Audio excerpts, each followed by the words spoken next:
ये कहानी एक बड़े शहर के फ्लैट में रहने वाली कंजूस सास मुमताज बेगम और उसकी बहू सारा की है। शहर की तेज रफ्तार जिंदगी में जहाँ लोग वक्त के साथ दौड़ते हैं, वहीं उस छोटे से घर में हर दिन एक नया चैलेंज था। मुमताज बेगम एक ऐसी औरत थी जो पैसा बचाने को ही अपनी जिंदगी का मकसद समझती थी, जबकि सारा एक जदीद ख्यालात की लड़की थी।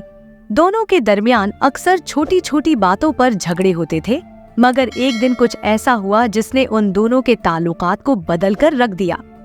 एक दिन सुबह सारा ने सोचा कि वो चाय बनाएगी और दिन का आगाज एक कप चाय से करेगी। जैसे ही वो बावर्ची खाने में गई और चाय का पानी उबालने लगी, मुमताज बेगम किचन में दाखिल हुई। सारा, तुम चाय में कितनी पत्ती डालती हो? देखो, पत्ती को फजूल खर्च मत करना। 2 कप के लिए 1 चमचा काफी है। मैं ज्यादा नहीं डाल रही, बस जरा जायका अच्छा हो जाए। जायके के चक्कर में पत्ती जाया हो जाती है। याद रखो, चीजों का सही इस्तेमाल ही अक्लमंदी है। कुछ देर बाद मुमताज बेगम ने बिजली का बिल देखा और उनकी पेशानी में और इजाफा हो गया। उन्होंने फौरन सारा को बुलाया। ये क्या हो रहा है सारा? फिर से बिल बढ़ गया। कितनी बार कहा है कि लाइट बंद किया करो जब कमरे में ना हो। मैं कोशिश करती हूँ, मगर कभी कभार भूल जाती हूँ। ये भूलने की आदत छोड़ो। हर चीज की कीमत बढ़ती जा रही है, हमें बचत करनी होगी। शाम को सारा ने पानी की बोतल से थोड़ा सा पानी पिया और उसे फ्रिज में रख दिया। मुमताज बेगम ने फौरी देख और फिर एक नई बहस छिड़ गई। सारा, ये क्या हरकत है? आधी बोतल पानी छोड़ दिया, पूरी बोतल खत्म क्यों नहीं करती? जितनी प्यास लगी थी बस इतना ही पिया, बाकी जब जरूरत होगी पी लूंगी।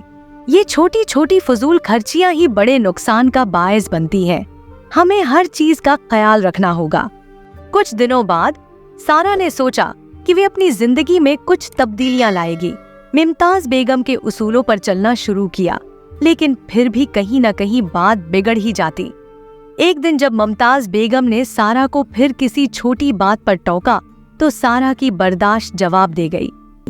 मैं आपकी हर बात समझती हूँ और आपके उसूलों पर चलने की पूरी कोशिश करती हूँ, मगर कभी कभी इंसान से गलती हो जाती है। हम सबको थोड़ा लचकदार होना चाहिए। तुम कहना क्या चाहती हो? अगर हम हर वक्त कंजौसी करेंगे तो जिंदगी का लुत्फ कैसे उठाएंगे? थोड़ी बहुत फजूल खर्ची भी जरूरी होती है ताकि हम सुकून से जी सकें। सारा की बातों ने मुमताज बेगम को सोचने पर मजबूर कर दिया। वो जानती थी कि सारा गलत नहीं कह रही थी। मुमताज बेगम ने अपनी सारी जिंदगी में हमेशा चीजों को बचाने पर जोर दिया था, मगर उस दिन उन्हें एहसास हुआ कि जिंदगी सिर्फ बचत करने के लिए नहीं है, बल्कि उसे खुशी से जीने के लिए भी है। शायद तुम सही कह रही हो सारा, मैंने कभी इस जाविये से सोचा ही नहीं था। हम दोनों मिलकर बचत भी करेंगे और जिंदगी का मजा भी लेंगे। इस दिन के बाद सारा और मुमताज बेगम के दरमियान एक नया रिश्ता कायम हो गया। दोनों ने एक दूसरे को समझने और ताउन करने की कोशिश शुरू की।